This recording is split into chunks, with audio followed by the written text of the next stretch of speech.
So sometimes in our nation right now, we've created this false dichotomy, right? This idea that caring for the environment is kind of a thing that's unique to one half of the country, and that loving God is something that's unique to another half of the country. And so what I hope we did last week was really show that that is a false narrative. Right? It's not something that comes from our faith tradition. And as Christians, we are actually, it's the exact opposite that's true, right? We are called from the very beginning to embrace the earth, to, as Betsy put it, to care for it for the next generation. And in fact, we even now call that intergenerational justice, right? The idea that if we aren't taking good care of this beautiful green earth that God gave us, that we're effectively stealing from the next generation.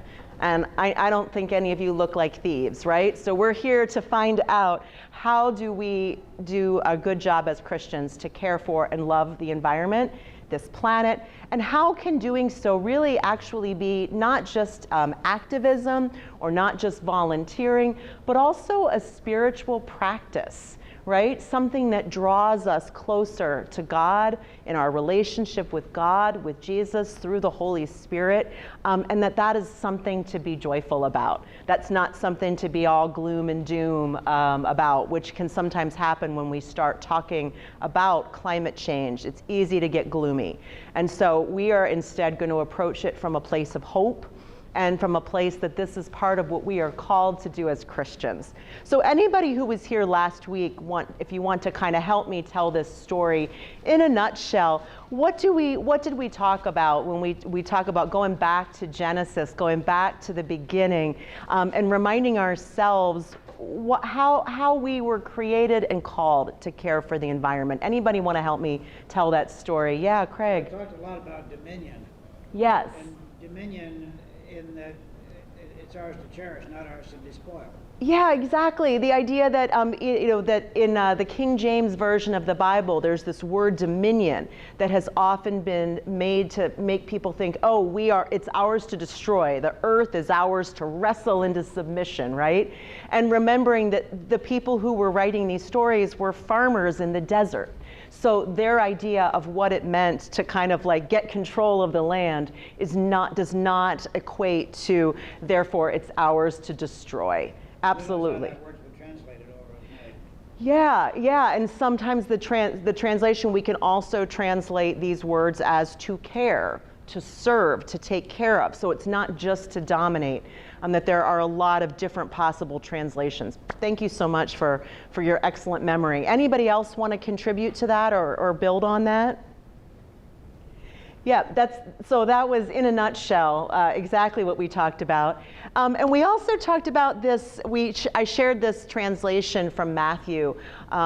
This is a different translation than one we've often heard, but we have heard Jesus say, "Come to me, all of you who are weary," right? And who is not just a little bit weary after the last couple years, right? And so what Jesus is saying is to keep company with me, and you'll learn to live freely and lightly. And so that to me is a joy, right? Again, that's not that, and we will talk about the trade-offs, right? Because as we were reminded by Annette last week, there's a cost with some of the decisions that we make, and sometimes we might feel like that cost is too great. But what we're going to be reminding ourselves is that Jesus said, that cost, when you're with Jesus, that cost is never going to be so much that you can't bear it, because the trade-offs of being able to walk a little bit more freely and lightly in this world are worth it. So we're going to talk about today, I call it earth keeping, but we're going to talk about a few different practices today.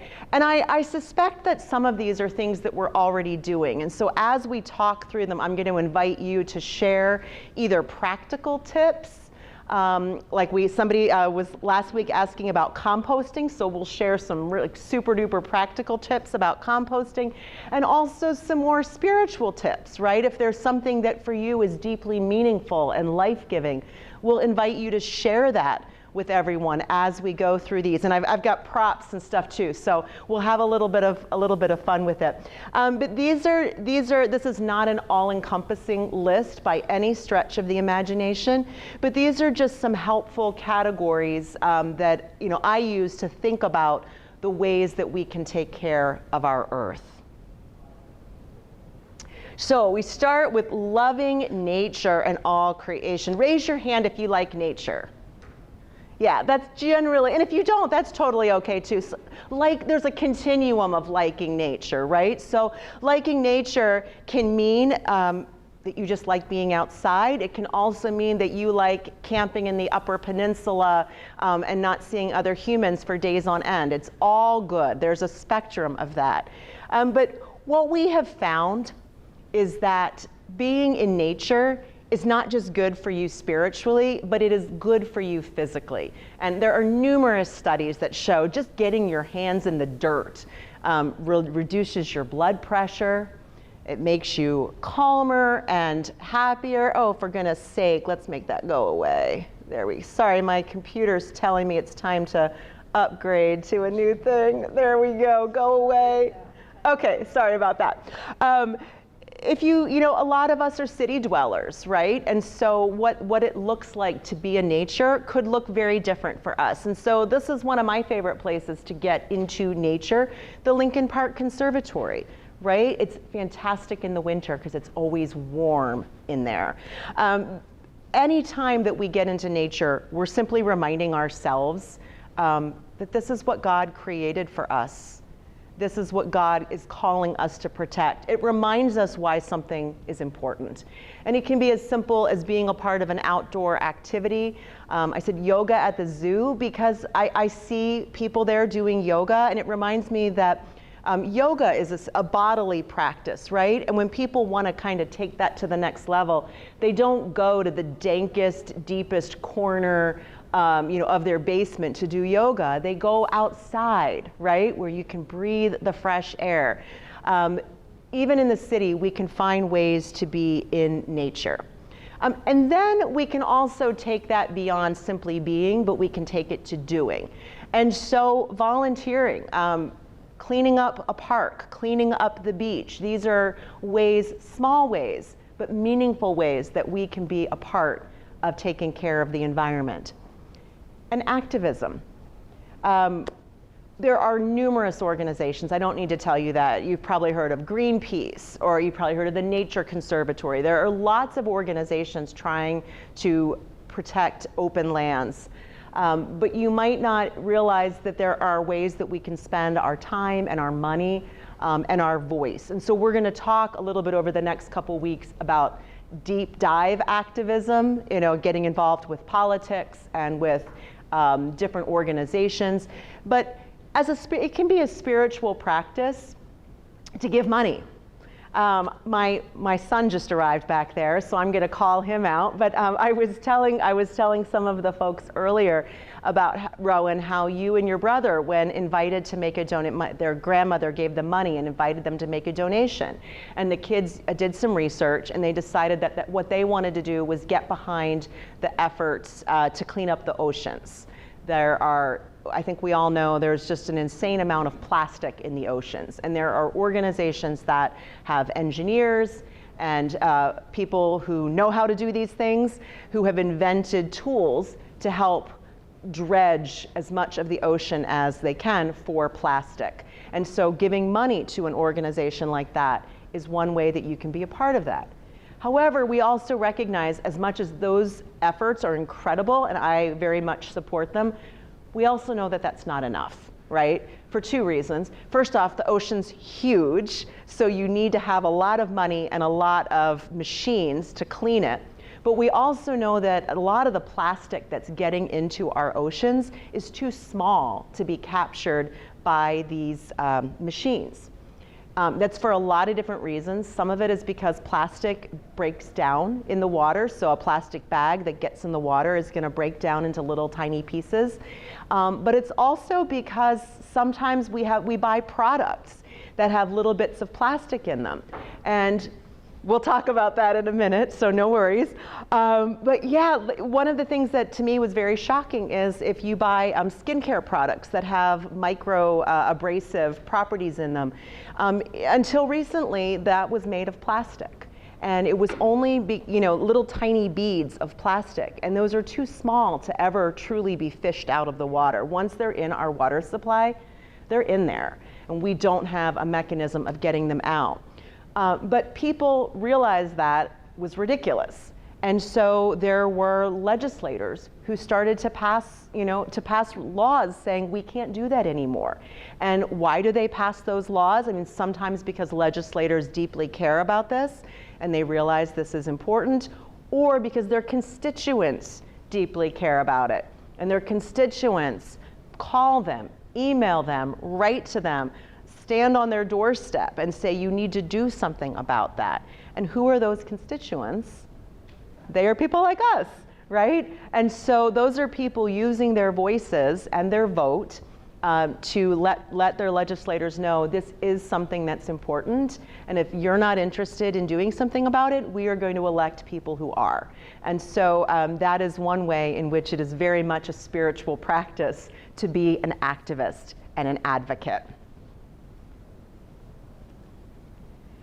The second practice to think about is just simple living, right? When we talk about using less, that can very much be not just a practical choice, but a spiritual choice. And a number of years ago, I was leading a women's Bible study group, and there was a woman in the group who talked about during Lent, she contemplated how meaningful it would be to give up accumulating, consuming, buying anything for Lent.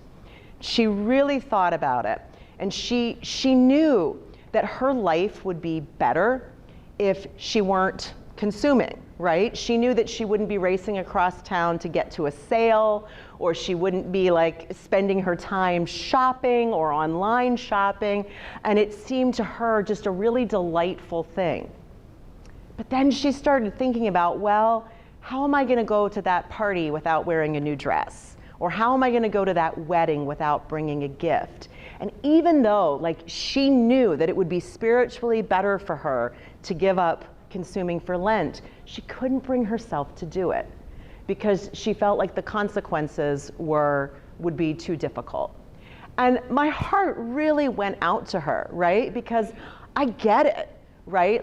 We talked about last week about some of the cost, right? And sometimes the cost isn't just for us, sometimes the cost is for our kids, right? Like what if our kids really want that, XYZ item that's really desirable and, they feel like it'll make their lives so much better. And we as parents or grandparents want to give that to them.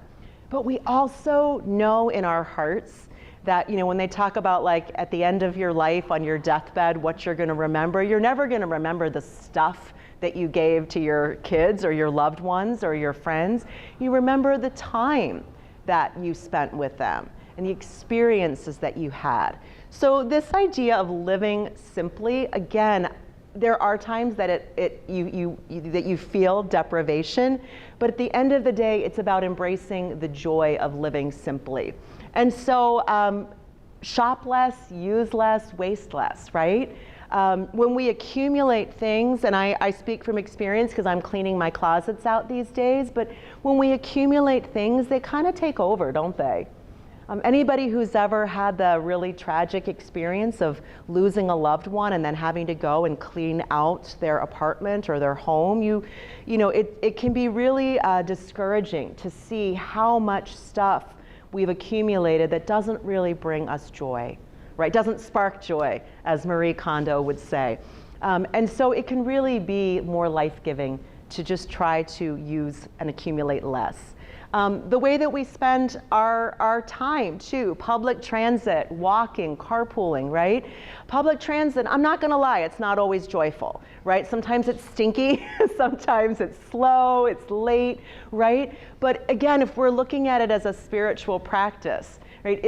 Couldn't that time on the train or on the bus, be time that we have with ourselves, with God, with our book, with our podcast, right? Or as opposed to sitting in traffic in a car feeling frustrated, right? The 5 R's: refuse, reduce, reuse, repair, repurpose. What is not on that list? We used to talk about the R's, right? We always talked about recycling. Recycling doesn't cut it anymore. Now, we should absolutely recycle, so please don't let me stop you from recycling. But what we have found is that, first off, in Chicago, like less than 10% of items that could be recycled actually get recycled.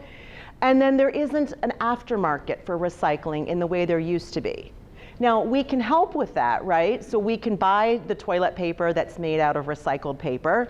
Trust me, it's not nasty. It's fine. We can buy products made from recycled bottles, but also recycled bottles are plastic. And so, like, we could buy a shirt that's made out of plastic, but we probably don't want to. So wouldn't it be better to not use that plastic in the first place? And here's where I'm going to pull out some of my props to talk through this a little bit. This is my, a friend of mine gave this to me. It's a picnic basket. This is my farmer's market basket. And so my favorite way to shop is at the farmer's market, because you don't need any packaging at the farmer's market. Most of the stuff you just plop right in here and you don't worry about it. If it's berries or something that's going to get crushed, you know, you can always bring a separate container and you can pop it in that container. You can bring, and you can do this not only at the farmer's market, right? I've stopped shopping at like Trader Joe's or Costco because everything is pre-packaged. It's just too hard to avoid packaging. But during the pandemic, I started shopping at Harvest Time, little local store. You probably all have a little local independent store in your neighborhood. And during the pandemic, they were the only place I found that would do curbside pickup, where they would just put everything in a big, one of their like boxes that they got from their suppliers. They would just put everything in there for me, no plastic, no bags. So I've continued to support them because I can go in with a mesh bag and I can put all my vegetables and fruit in the mesh bags. Very easy. I've also found, if you look around enough, you find other places where you can do stuff like that. So these are some of this is my favorite way to shop. Anybody ever go to Eco in the Flamingo? Or the Dill Pickle Co-op, Sugar Beet Co-op in Oak Park. These are all places where you buy in bulk. And so Eco in the Flamingo, there's one in Evanston now, yeah. You know, you just bring your jars. And this is a pretty jar that one of my kids made for me, but you know, and this was a garlic jar that I washed like 83 times. But you can bring an old pickle jar. You can bring mason jars. They even, you know, customers will leave jars there. So if you go in without your jars, you just take some that they have for you. They'll put coffee, tea, I got my tea in here, beans, rice, spices, all of those kinds of things you can buy no packaging at all. And the prices are pretty reasonable, because I think one of the things that's really important is sometimes when we start to want to be more cautious with the environment, it's easy to fall into the trap of buying like a lot of environmentally friendly stuff that seems really cool, but is also expensive. And I don't think that caring for the environment should just be the privilege of the rich, right? We should all be able to afford products that are more, you know, that are more sustainable. I've got a lot of stuff here, but I'll just show you. I've got my oil that you, again, you know, you bring your own jar. You can buy oil. I've got my own little sample here of, where did it go? Oh, I don't think I do have it. I'm sorry. I brought this to show. So this is a Kind bar, right? And how much do you think this costs? They're not cheap. It's a couple bucks, especially if you're buying it like at an airport or something like that, right? And so a lot of times I think, you know, they want, like, this is packaged as something that's like good for you, kind of good. It looks healthy, good, you know. But at the end of the day, you're paying so much just for packaging, right? You go to Eco in the Flamingo, you bring your jar. You've got your own nuts. You can make your own kind bars at home. It's actually not hard to do, but that's also time consuming, and not everybody wants to spend their time making kind bars. So you simply have the same ingredients in a little Tupperware or a little glass jar that you pop in your suitcase, or you pop in your purse, your briefcase, whatever. And you've got your own little mini version of a kind bar. So there are just so many ways in which we are kind of, I think, getting tricked into using things that are supposed to be for our convenience. But at the end of the day, to really live simply, it's not that much harder. Okay? And it might be harder for some people. And so what I often suggest to people is pick and choose, right? If you are, working and then picking up kids at daycare and you need to get dinner on the table, it's probably not realistic for you to put all your pickle jars in the back of your bike and go to Eco and the Flamingo, which I like to do because I have the privilege of working from home and I can just do that on my lunch hour, right? So pick and choose. What is it that's reasonable within your life that will make a difference, and that's where you might choose to spend your time. And then again, activism. One of the things that has achieved a great thing for Chicago are the plastic bag fees. And I actually saw something that was kind of funny. I saw in an article in the paper that it had been a failure because it hadn't generated the tax revenue that they were hoping for. I said, okay, that's exactly what we wanted, right? I mean, the city should not be making a dime off of plastic bag fees, because so many people should be saying, I don't want to pay 7 cents for a bag, so I'm going to bring my own, right? It's not that, we've learned that once we get in the habit, we can do that. Now, again, I'm going to talk about that picking and choosing thing, because I recognize that for some people, buying trash bags might be expensive.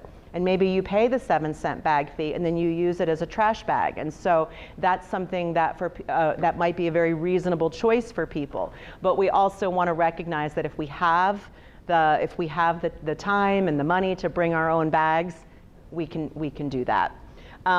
There's a more recent thing, a single-use foodware ordinance. And so these are the kinds of ways that we can get involved.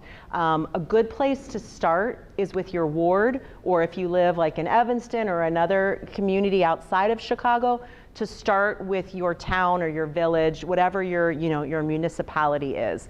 I live in the 47th ward, and we have a lot of waste reduction groups. And so what I have found is that those groups, they're kind of like-minded people, and they're looking to help you find ways to be involved.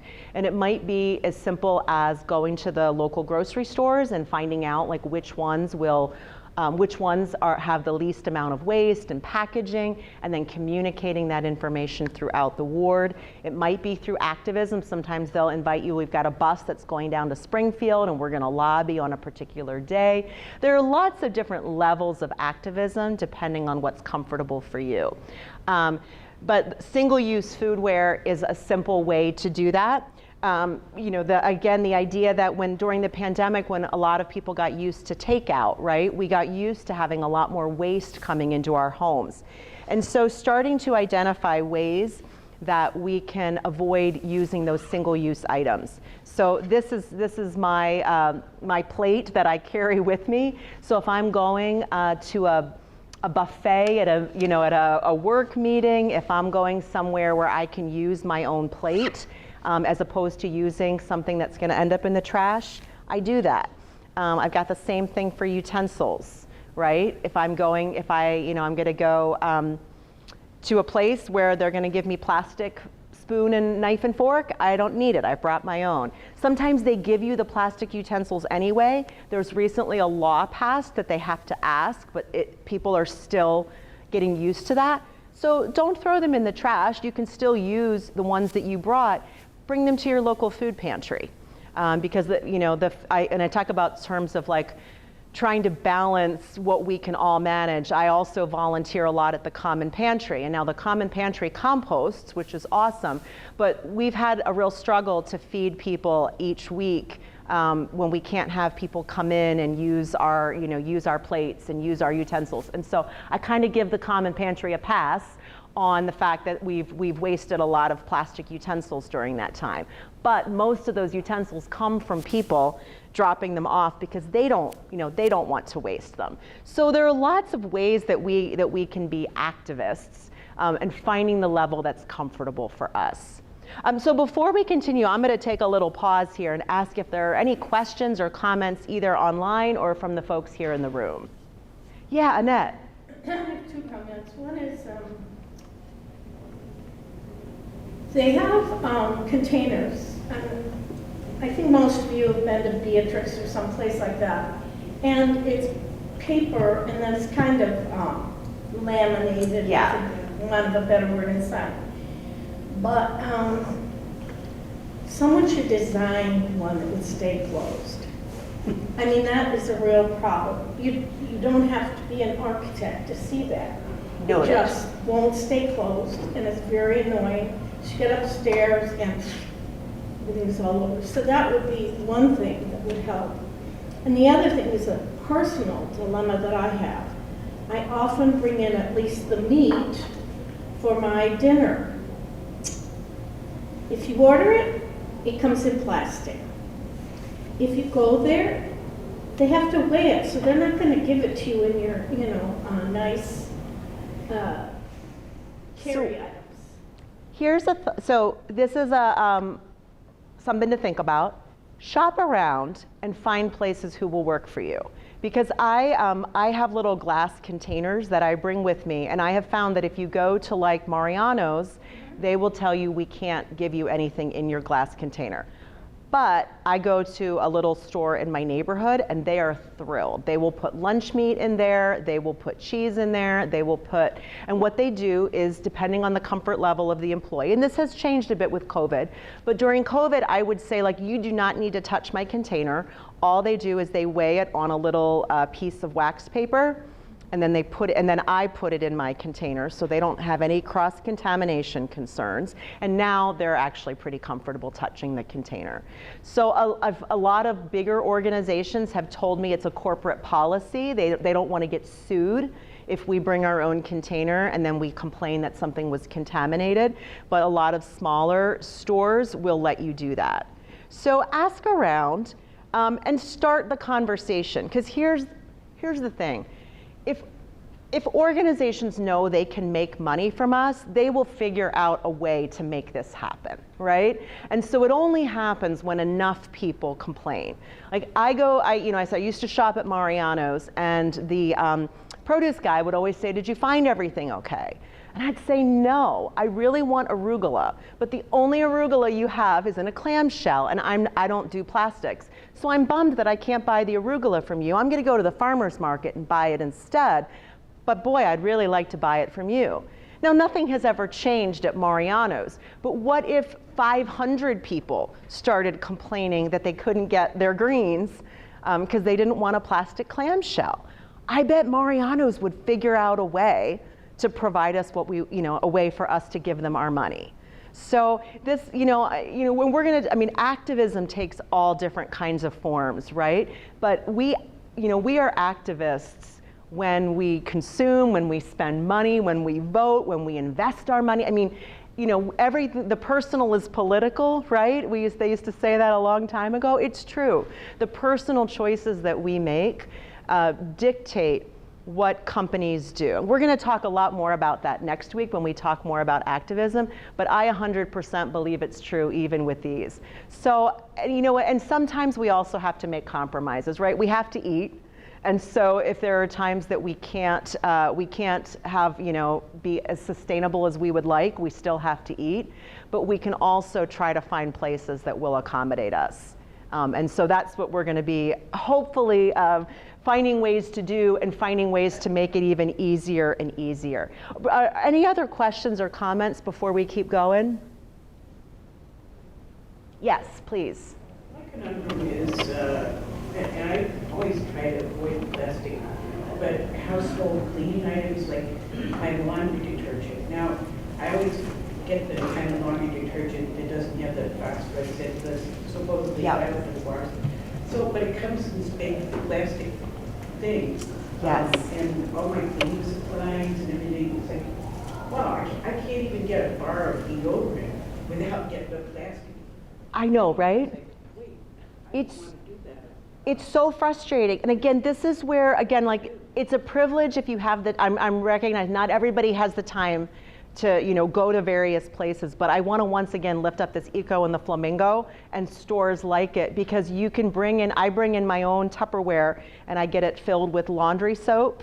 They have liquid laundry detergent. I bring in like a shampoo bottle, a conditioner bottle, a hand soap bottle, a lotion bottle. I can fill them all up right there.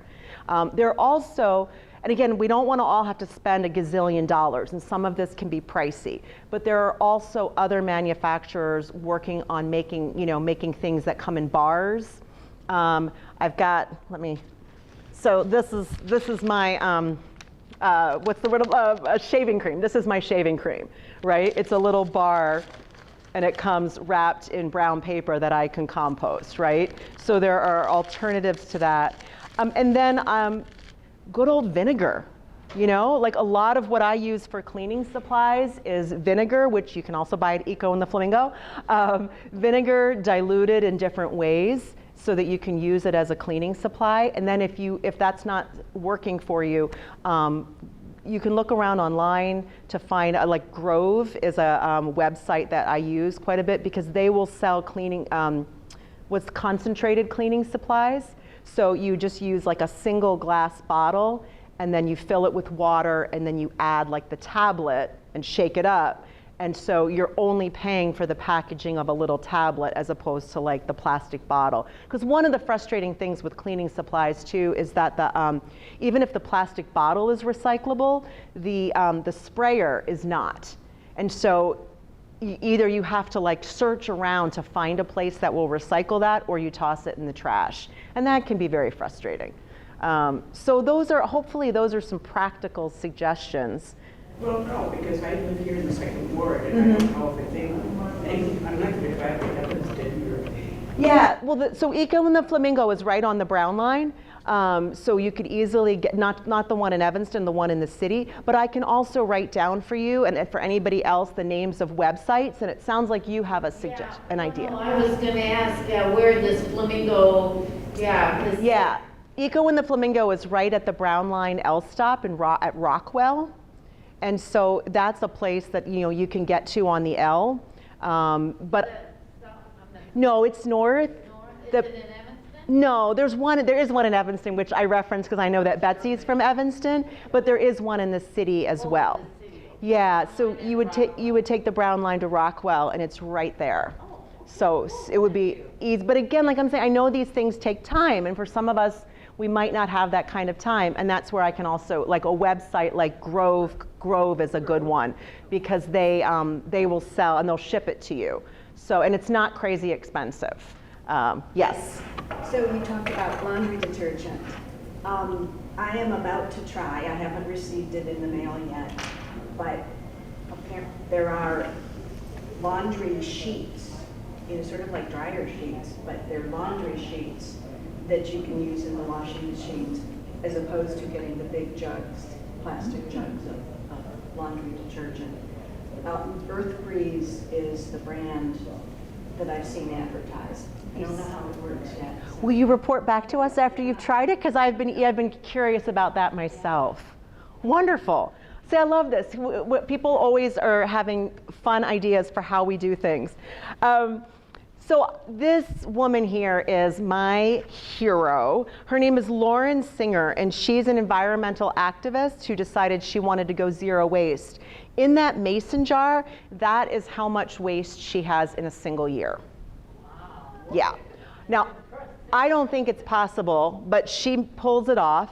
And, I came across her because I was trying to figure out what would be a better kind of trash bag rather than a plastic trash bag. And what she basically said was, if you're not wasting, who cares what your trash bags are made out of, right?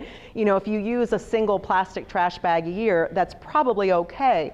But the idea is to start trying to find ways to be less wasteful. And we talked about a couple different ways. Yeah. How could we figure out how she did that? Well, So yeah, you can Google her, but what she basically, what it comes down to a couple things. It comes down to, of course, you recycle what you can, you compost what you can, and we'll talk about composting in just a second. And then it's also about you buy secondhand. So, she said one of the biggest issues she has is even at secondhand stores, they use those little plastic thingies to, put the tags in. So if that were like my biggest waste problem was that little tiny plastic thing, I think you'd be in pretty good shape. But yeah, she buys everything secondhand, and she also just doesn't buy as much. So I do find it really hard to believe, but I've also read people doing an experiment where they choose to try to eliminate as much waste as possible, and then for a period of time, they carry around with them all of the waste that they generate, so that it forces them to just be really aware of where the waste in their lives is happening. Again, I have a hard time imagining myself doing that, because as much as I try, I can't even fathom that.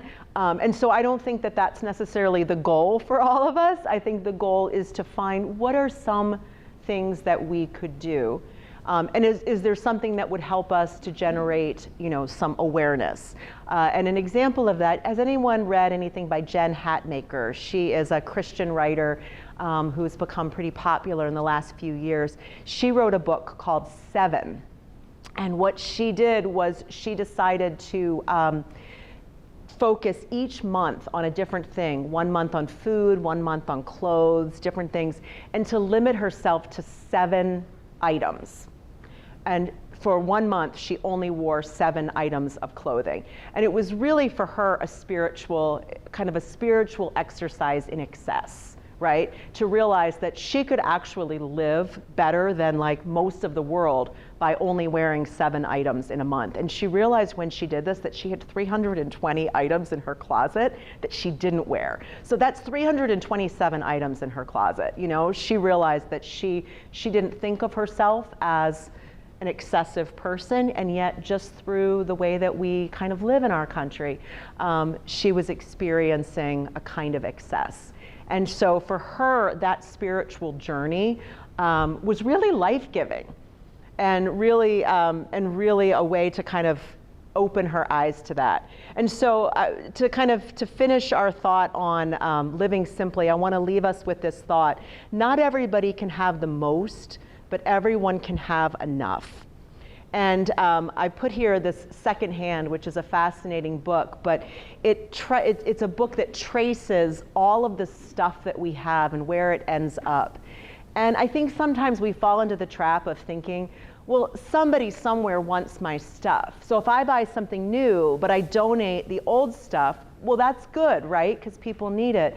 And what we're finding is like even Goodwill and Salvation Army and all of these worthy organizations, they can't keep up with all of our stuff. So our stuff is being shipped all around the world because we live in this environment that says, well, we can always buy something new and give what we used to wear or consume. And we're finding that our planet just can't keep up with that. So this is a way of shifting gears and trying to find just a different look on it. Another practice is this idea of celebrating God's abundance, right? So I've just talked about living simply, doing without, simplifying, and there's a risk at thinking, well, that means that therefore we go without, right? Therefore we don't consume, therefore we don't experience. And the idea is that is exactly the opposite, right? By choosing not to be a part of this kind of consumer economy, we can actually celebrate God's abundance in different ways. And we do that through justice, right? Loyola University has a fantastic environmental program there. And when I was up touring it, a couple of things that they said that really stuck with me. They said that they don't sell bottled water anywhere on Loyola's campuses. And they decided to do that not only because plastic bottles are not great, but because that was a way of experiencing solidarity with people around the world that don't have access. They don't have easy access to clean water. And they said one of that was really illustrated. They have a number of international students there. And one of the things they do at Loyola is they have like a cistern on the roof that collects rainwater, and they use it for their toilets in a number of their buildings. And one of the international students noticed, like, you know, occasionally you would see like a leaf in the toilet, right? And they said, you know, like some of the Americans thought that was disgusting. But this international student said, well, in the United States, you purify your toilet water to drinking water level. Why, right? That's not what it's used for. Why not think about the way that the rest of the world, that this is much more common, that we collect rainwater, we purify it as best we can, and we use it, because that's what folks have access to. So that's not just doing justice, but it's learning from the world community. This idea that, as we heard just a second ago, just because we can have something doesn't mean that we need to, right? And so as a spiritual practice, when we decide that we want to live in solidarity with others around the world, we want to nurture people, not stuff. We want to be a part of kind of the natural way of doing things, you know, eating locally, having access to the things that are seasonal is kind of a way of just enjoying the way that God made this earth, and doing it in a way where we are sort of joyfully nonconformist, right? It doesn't mean being a jerk, right? It doesn't mean like telling everybody like, oh, I'm so much greener than you are, right? But instead of starting from a point of feeling deprived, starting from a joyful part of saying like, hey, we're just going to choose to do things differently. If that means telling your kids like, yep, I know that other people have things that we want, but you know what, this is what our family does. Or telling that to yourself. You know, there are times like that I have told myself like, okay, I'm feeling deprived right now, but let's just face it, I am not deprived. I am incredibly fortunate. And so instead, I'm just going to embrace that. And these kiddos are ones that remind me of how to embrace that. These are children I met when I went to Tanzania a number of years ago. And they are kids who live at a boarding school for children with physical disabilities.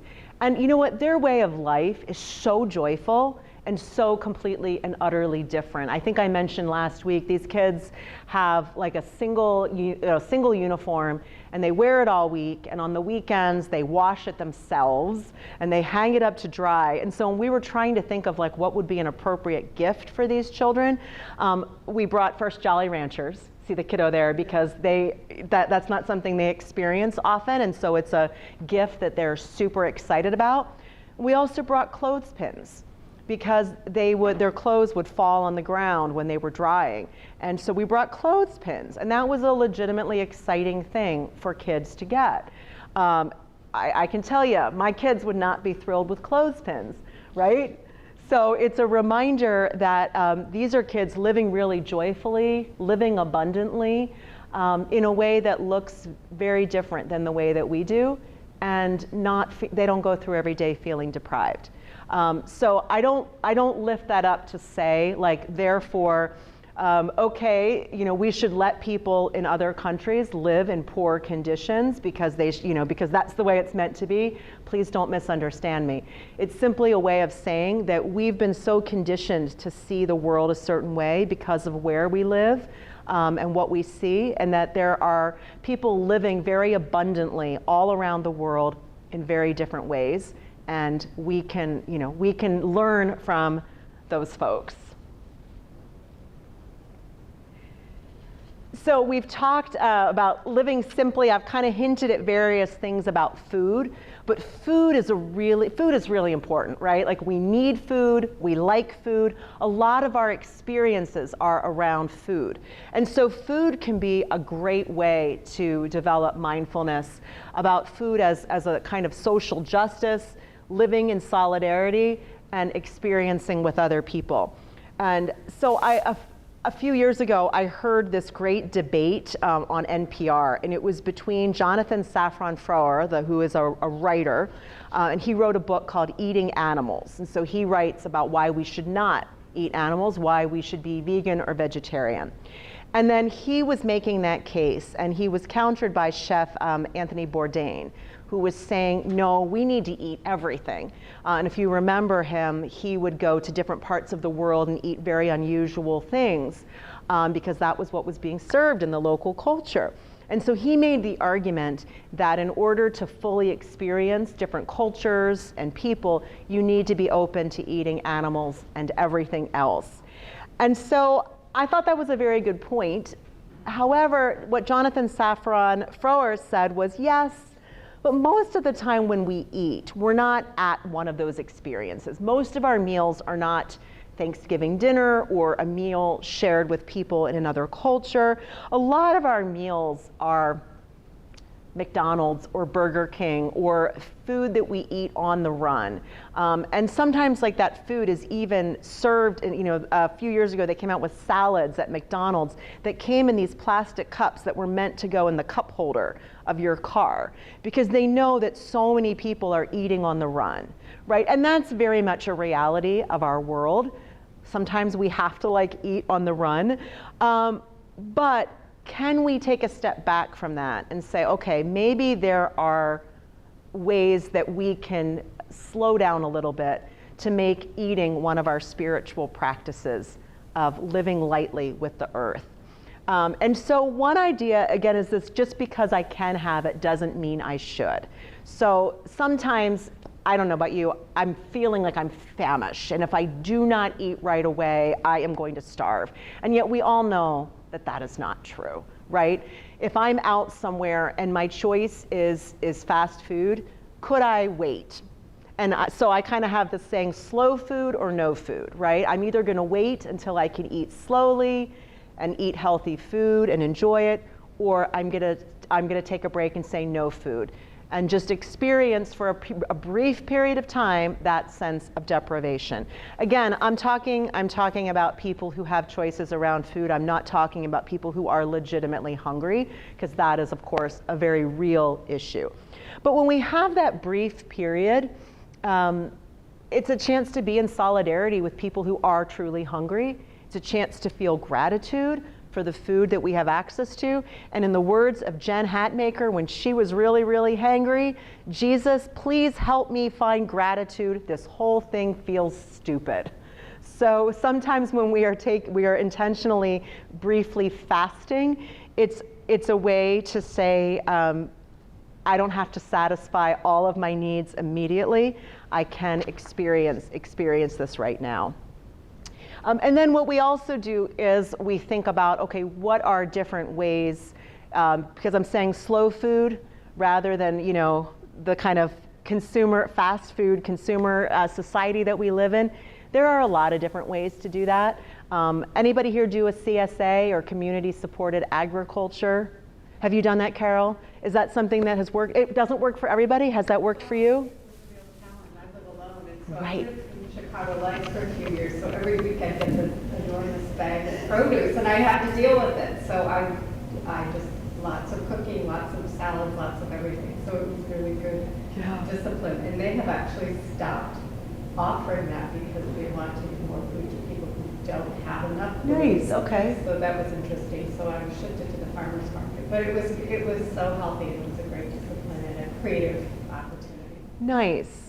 Yeah, so what Carol's describing is very common with community-supported agriculture. Every week or whatever you sign up for, you get a box or a bag of whatever is locally grown by that farmer or in that place. And you have to kind of figure out, if turnips are what is in season, you're Googling, what can I make with turnips and fava beans or whatever. And some of them have gotten more sophisticated that they give you choices, so that generates less waste, because not everybody can be as industrious as Carol. They're... Right, exactly. And then the farmers market is another way to do that. And your experience with the CSA gives me the opportunity to talk about composting, because that is something too. Even when we're being really thoughtful with our food choices, there is waste, right? If you get, sometimes you can't eat everything. Sometimes if you get carrots from the farmers market, they're gonna come with big greens on top. Now, some industrious folks turn those into smoothies or soups. Others do not want beet greens. We don't know what to do with them. That's where composting comes in handy. And Betsy last week had asked about composting. and how to do it like for different situations, right? And the simplest thing with composting is that this is what people have been doing since the beginning of time, right? They take the food waste and they put it in a pile in the backyard or on the farm, and they mix it up, and over time it turns into a really beautiful, rich fertilizer that you can then put on your garden or in your yard. But that doesn't always work for urban people. First off, it would be gross. You'd get rats if you did that in your backyard. So I don't advocate that.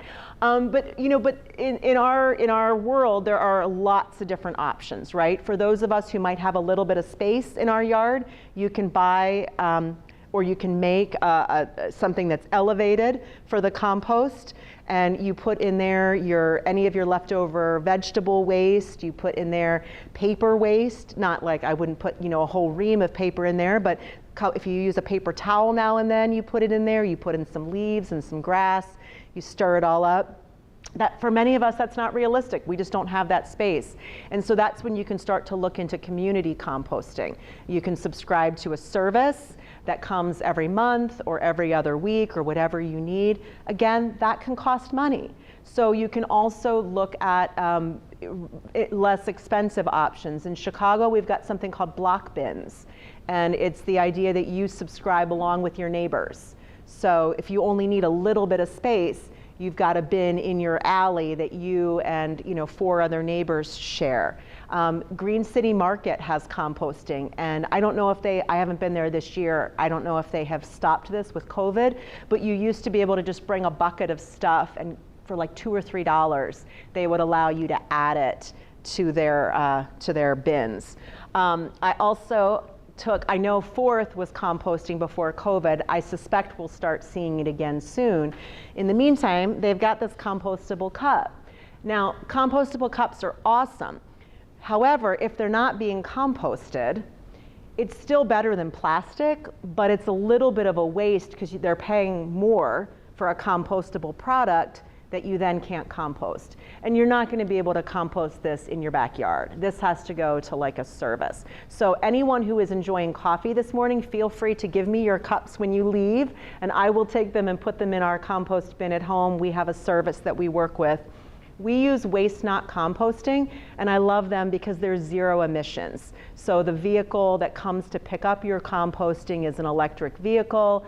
They have figured out how to do everything in the latest techniques, and their founders were Loyola College students who founded this like when they were 18, because this kid was working in restaurants and seeing all the waste.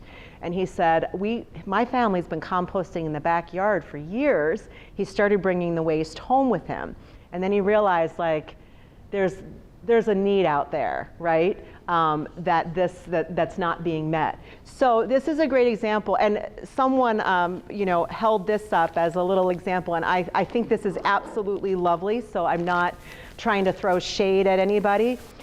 Please understand. And I do feel like too, if we're doing the best we can, like there are times that like we're just not going to be able to compost or recycle, and we have to be at peace with that.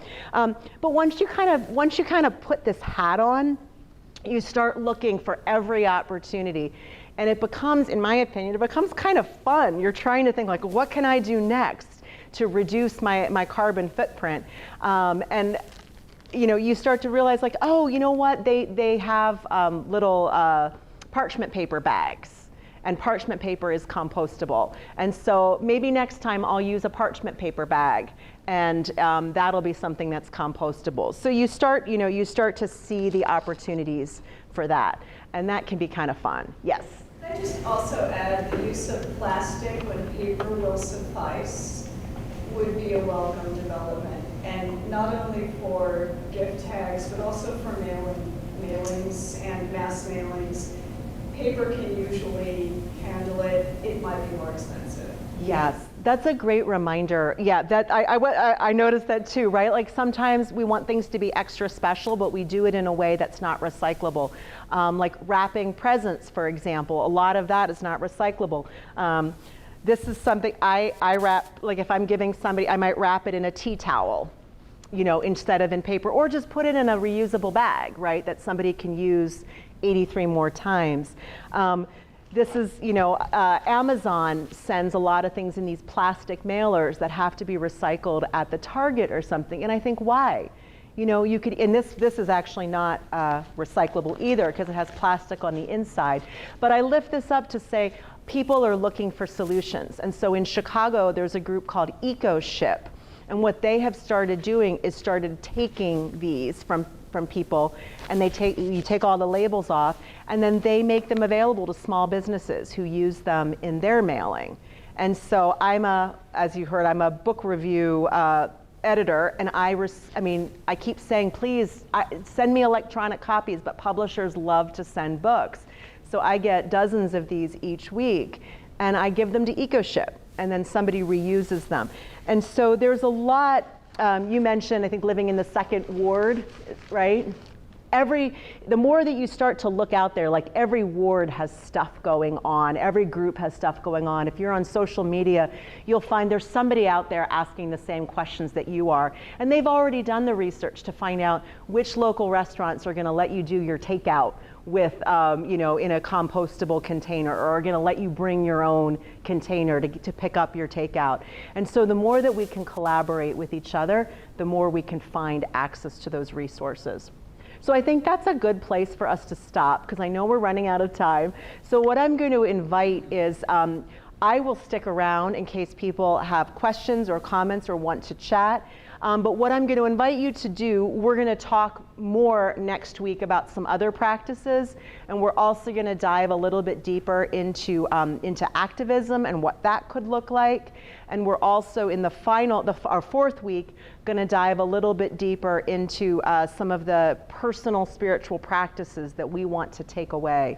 But what I'm going to invite us to do for this week is to just this week think of one thing that we'd like to do differently, or we'd like to try on or experiment with, and see if we do it, and if in doing so, we can make it a spiritual practice. And to think of that, I think of Marie Kondo with her sparking joy. She's somebody who encourages people to be minimalists, and she doesn't do it out of love for the environment. She basically invites them to throw all their stuff out, and she has since started a line of products that they can buy to replace what they've thrown out. So that's not what I'm advocating, but she does have this lovely idea of when we have something that has been useful to us, we thank it and we part with it. And I think of that as the kind of spiritual practice. Can we this week find gratitude for some of the things that we do accumulate and use, and also find gratitude in the moments where we choose not to consume or not to purchase or not to do something, and then to sit with that and feel like, is this a choice that I can make more and more so that I might find better ways to live simply? I try that every week. I'm still trying. I'm still not as green as I would like to be by a long shot, but I think that the trying is part of the joy. So I invite us to all do that this week. Thank you. Thank you so much. So thank you. Yeah, and I'm going to be hanging around. So please, if you have questions that you didn't get a chance to ask, let's talk.